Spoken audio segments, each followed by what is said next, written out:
Hello and welcome to another episode of Kajabi in 5 minutes. As promised, this episode is going to be about some global customer payment settings that you don't see in the offer space. So what I'm talking about here is found by going to Settings in the bottom left of the toolbar and then going to Customer Payments.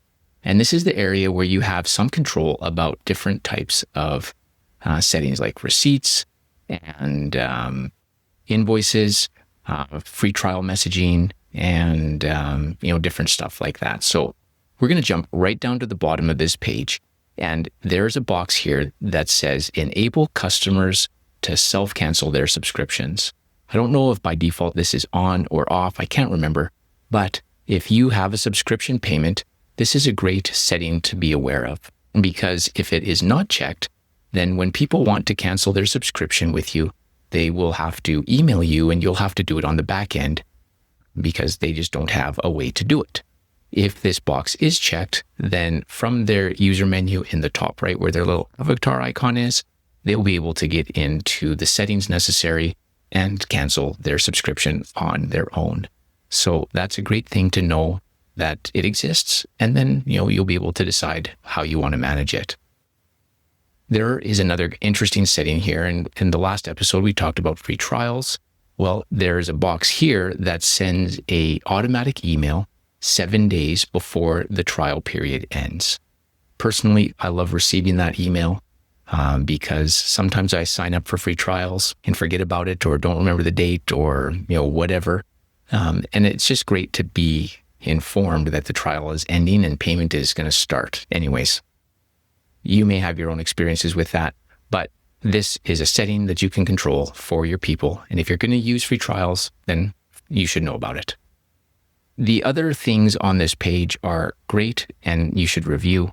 I love the area of receipts because this is where you can say yes, send a receipt for all successful transactions, or no, only send it for the very first transaction, and then any recurring ones don't send it, or never send receipts at all.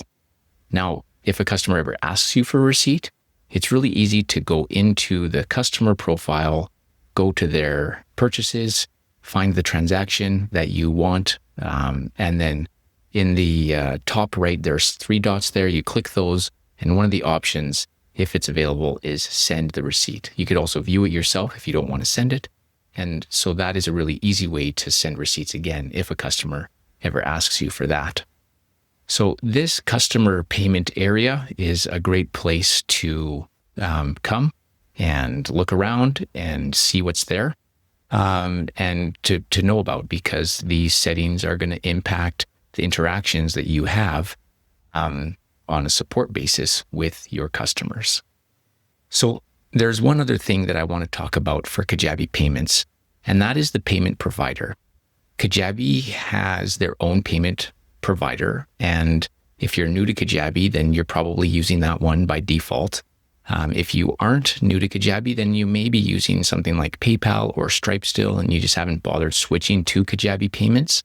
But this is it's a conversation worth having, because Kajabi payments is a lot more flexible and it gives you a lot more control, and is what I recommend using for sure.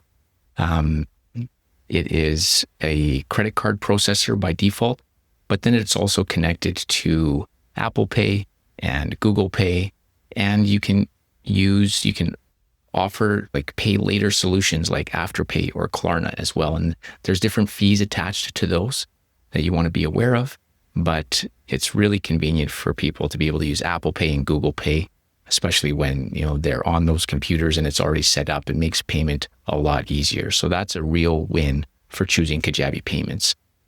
Aside from that, Kajabi payments brings all of the payment control right into the Kajabi platform.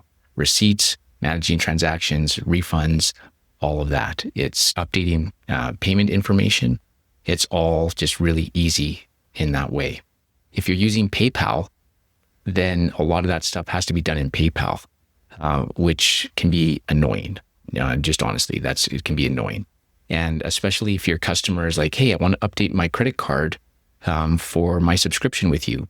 Well, if they've used PayPal, then You can't just do that in Kajabi. There's a different process for it, which is annoying. I don't have anything against PayPal, but the way that it's integrated into Kajabi, it just isn't as easy for your customers or for you to manage the whole payment process than if you're using Kajabi payments. So that's the recommendation that I always make. Sign up for Kajabi payments, use that.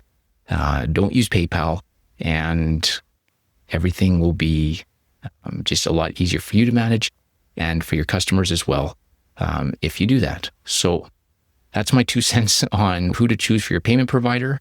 And I will see you next week for another episode about Kajabi offers.